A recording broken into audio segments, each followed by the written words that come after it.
Thank you for tuning in to Rodney and Dr. A TV as we continue the 16 questions to ask when you're dating. Honey, number nine. Number nine is, does this person have children? Ooh, yes. And if so, how many children? Ladies, let me just say this. Sorry, fellas. If a man has children,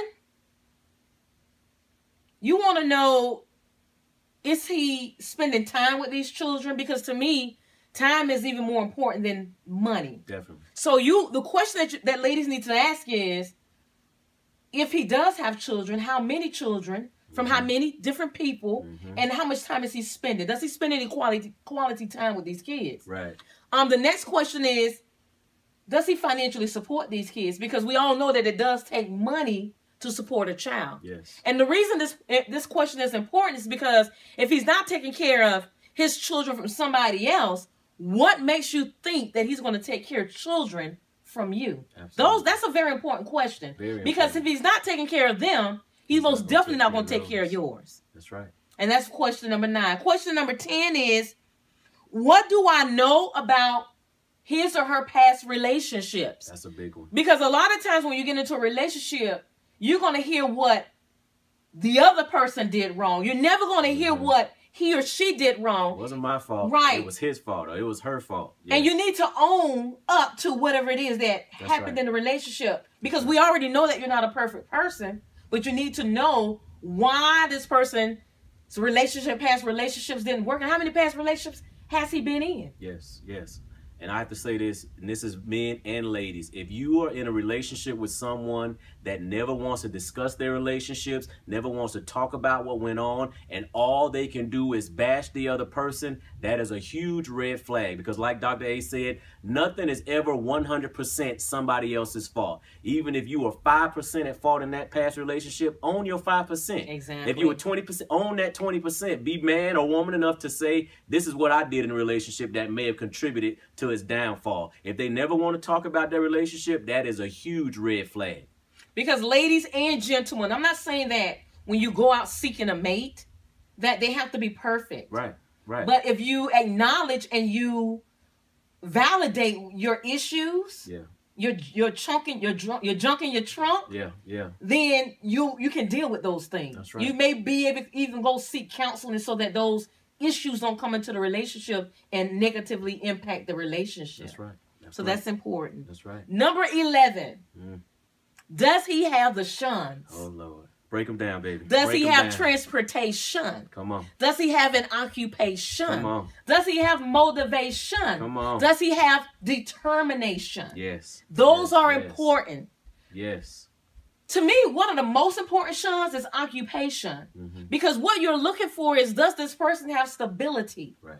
Does this person work? Does this person have a career? How is he going to be able to provide? Exactly. Because as a man, you are the provider. Yes, sir. And is he looking for a job every 2 or 3 months? How long has he been on the job? That shows stability. If he's moving around from job to job, from month to month, from week to week, then you may want to recheck that relationship because he's not stable. Definitely. And ladies, we're not saying that you got to go out and find a Fortune 500 CEO or president of their own company, somebody making $1 million.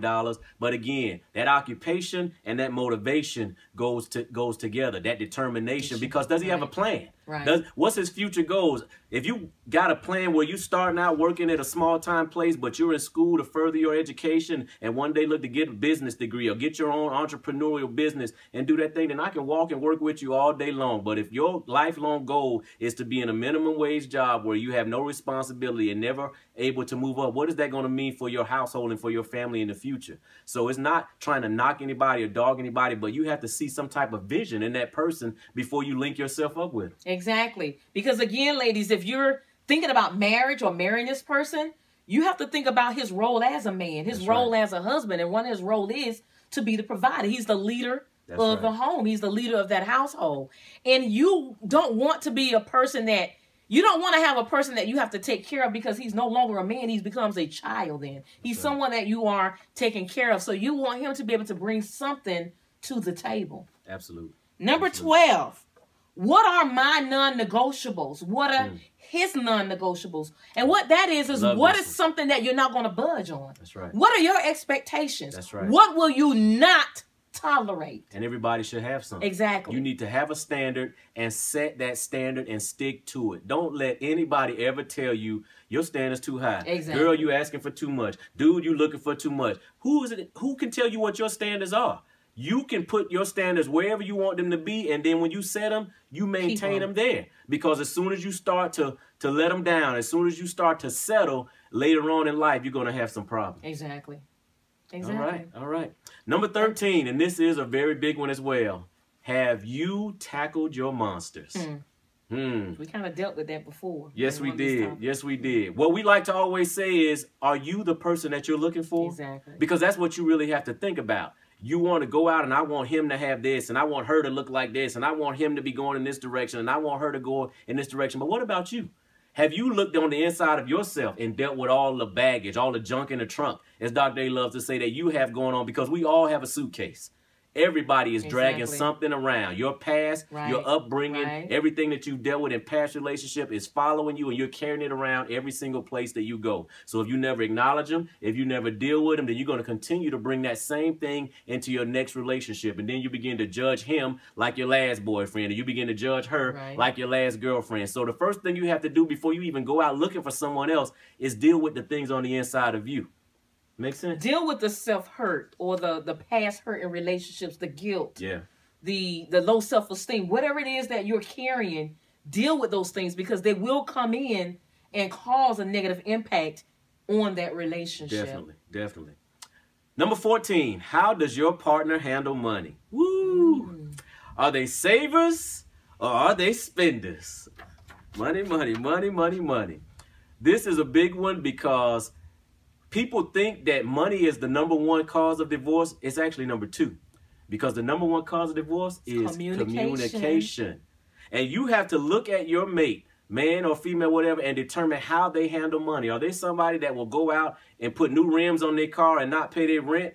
Are they somebody that will go out and go on a shopping spree and buy 50 purses and 50 pair of shoes, you know, instead of paying the light bill? You need to know exactly what they think about money, how they use money, how they view money. And because when you come into a relationship and eventually into a marriage and put that thing into a household, that's the exact same way that they're going to come into that life when you look at how they handle money. So you have to definitely see how that person is with money. What's their credit score?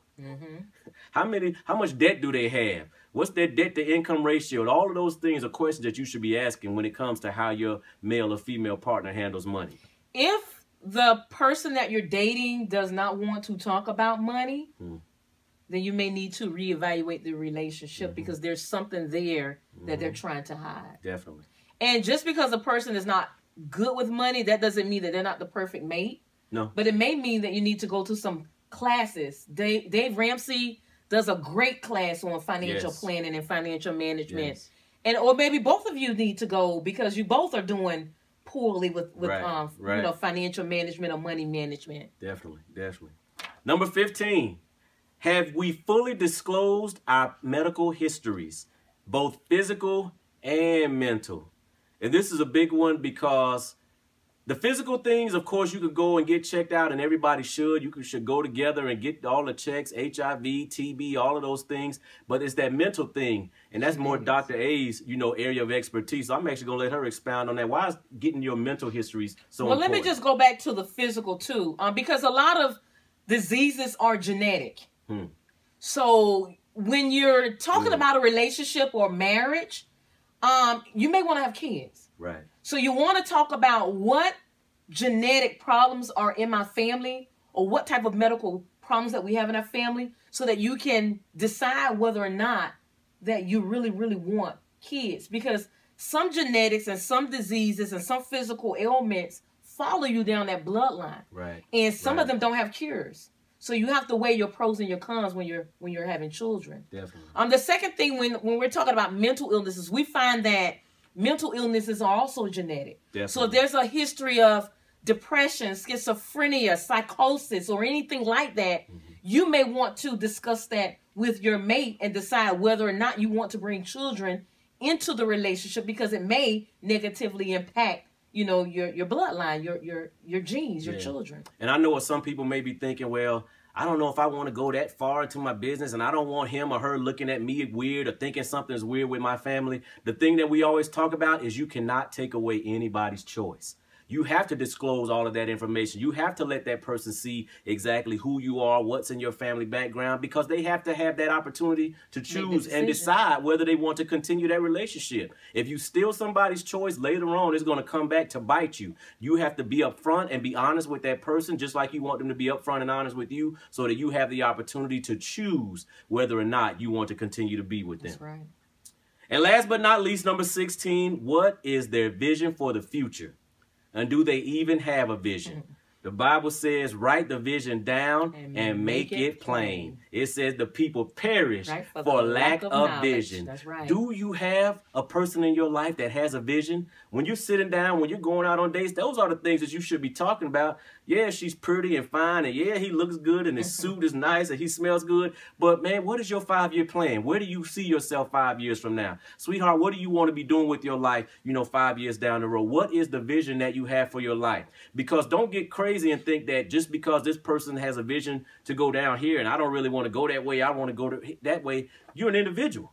You're supposed to have dreams and aspirations of what you want to do, and then you come together and work to go forward in that direction. But they need to have some type of plan in place. Right. You don't want to be with somebody that's just spinning their wheels doing the same thing 5 years from now that they were doing 5 years ago. So they really need to have a vision. They really need to have a plan. They really need to have a direction with their lives. Because we all have a purpose and a plan. That's right. And that goes back along with the determination and the motivation. Absolutely. Because you as a person, I know we married when we were really young. And we've changed throughout those years. A whole lot. And you will change. You will see life differently. Your values will change. Your outlook on life will change. And the things that you want to do and become will change. Yes. So that's important that you discuss that. And the beauty is that what she had a vision to do, she did that. And my job as her husband was to push her and to keep her going in the direction. Baby, get all the degrees you can get as high as you can get, go as far as you can get, because her purpose for Alicia, she had to follow. But guess what? The purpose for Rodney and Alicia, we still work that thing together. And the purpose for Rodney, she's pushing me to go farther and do all the things that God has called and destined me to be. But you need to have a vision. You have to have a plan in place. You need to have a destination in mind of where you want to go. Create a vision board. Yeah. That's one of the best ways to make your vision come to life, because you can actually see it. You can actually feel it. That's right. And, put it somewhere where you can, visualize it so that it become reality. Yes, yes. Well, family, we just like to thank you once again for tuning in to Rodney and Dr. A TV. We've enjoyed so much sharing with you these 16 questions that you should ask when you're dating. If you like what you've heard here, please subscribe to this channel and share it with a friend and let them know about the awesome information that we're preparing here. God bless you. Have an awesome day.